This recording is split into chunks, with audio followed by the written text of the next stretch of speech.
C'est donc le dernier virage de cette émission, mesdames et messieurs, la revue de presse qui est donc à suivre avec Faouzia Sefou.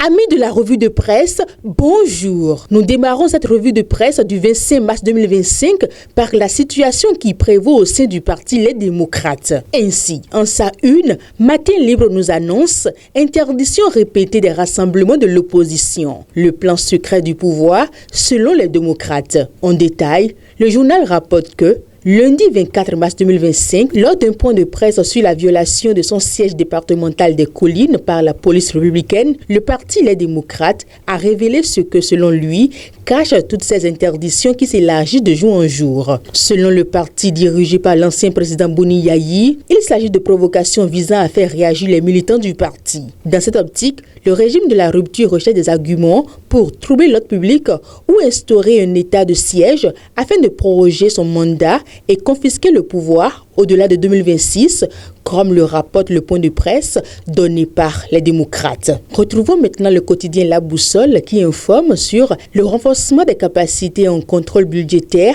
et gouvernance financière. Députés et magistrats béninois sont en mission d'échange en France. La même actualité est relayée par le pays émergent qui précise que cette mission se déroule du 24 au 28 mars 2025. Elle vise, selon le journal, à renforcer les capacités des acteurs béninois en matière de contrôle budgétaire et de gouvernance financière. Dans un autre registre, parlons des progrès du Bénin. La nation informe sur les progrès dans les secteurs du commerce et de l'industrie. Une révolution qui fait la fierté du pays. En détail, le journal du service public rapporte que, selon la ministre de l'Industrie, Alimantou Sadia Assouman, lors d'une sortie médiatique sur le volet industriel, la vision est claire et nous mettons progressivement en œuvre. Alimantou Sadia Assouman, ministre de l'Industrie et du Commerce, se réjouit de la mise en place, environ 8 années, d'un parc industriel qui renforce la renommée du Bénin dans la sous-région, créant ainsi la richesse et des emplois. Toujours en matière de progrès, l'économie s'informe que le Bénin opte pour la promotion